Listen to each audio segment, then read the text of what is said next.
O Brasil registrou mais 775 mortes e 23.236 casos novos da doença do coronavírus de 2019.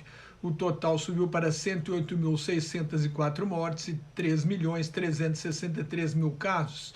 O país está chegando aos 110 mil óbitos previstos pelo Imperial College de Londres, na estimativa mais otimista sobre a perda de vidas do Brasil na pandemia. A média diária dos últimos 7 dias está em 971. No mundo inteiro, são mais de 21.800.000 casos confirmados, quase 772.500 mortes e quase 4.800.000 pacientes curados. Os Estados Unidos têm o maior número de casos confirmados, mais de 5.400.000, e mais de 170.000 mortes. Devem chegar a 200.000 mortes até 5 de setembro. Com mais 941 mortes e quase 58.000 casos novos nesta segunda-feira, a Índia ultrapassou a marca de 50.000 mortes e 2.700.000 casos. É o quarto país em número de mortes e o terceiro em número de casos. Como testa pouco, os verdadeiros números podem ser muito maiores. A doença agora avança pelo interior da Índia e pelas cidades menores. Um surto que atingiu mais de 300 fiéis numa igreja protestante de Seul é o pior em quase 6 meses na Coreia do Sul, um país que conseguiu controlar a doença no início, logo que a epidemia saiu da China.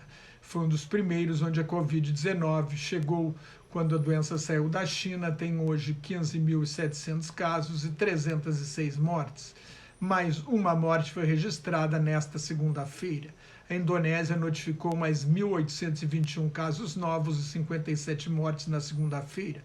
Tem ao todo mais de 141.000 casos confirmados e 6.207 mortes.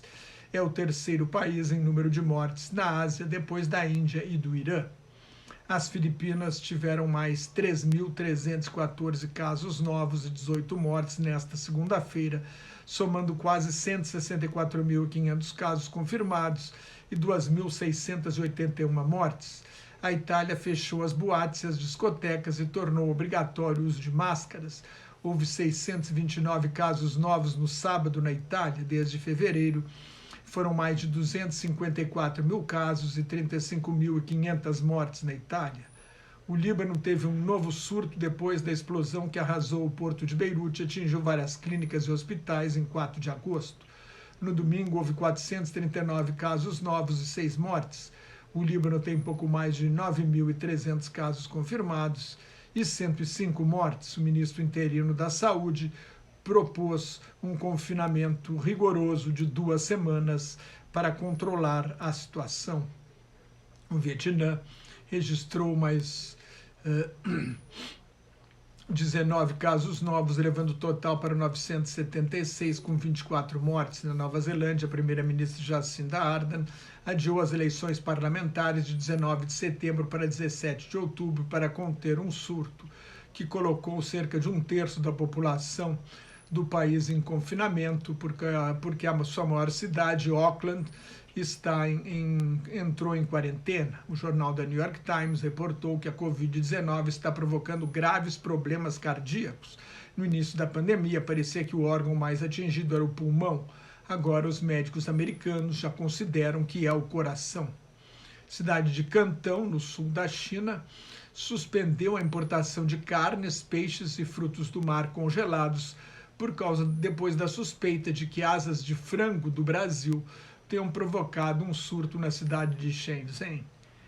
A pandemia pode aumentar a população subnutrida do mundo em 83 a 123 milhões de pessoas, indica um estudo uma pesquisa do Centro de Estudos Estratégicos e Internacionais de Washington. O produto interno bruto do Japão sofreu uma queda recorde de 7,8% no segundo trimestre de 2020, um recorde, mas menos do que as quedas dos PIBs dos Estados Unidos e da Europa.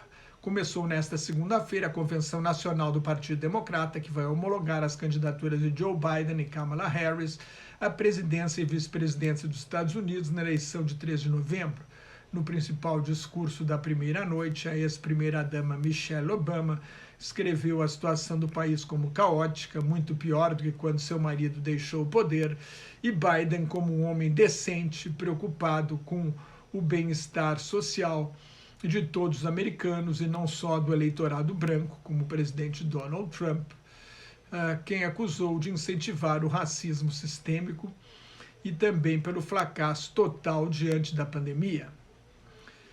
Mais do que as políticas, Michelle Obama atacou a falta de caráter de Trump, para não esquecer de outro problema fundamental, o aquecimento global. A temperatura hoje chegou a 54,4 graus centígrados no Vale da Morte da Califórnia. É a maior temperatura já registrada na Terra, mais notas e comentários sobre, pelo menos desde 1913. Mais notas e comentários sobre política internacional no meu blog Globalização em Crise, que está em nelsonfrancojobim.blogspot.com, no meu Twitter e no Facebook, onde agora colaboro com o grupo Quarentena News. Cuide-se, fique em casa se não tiver nada muito importante a fazer na rua, e muito obrigado pela atenção.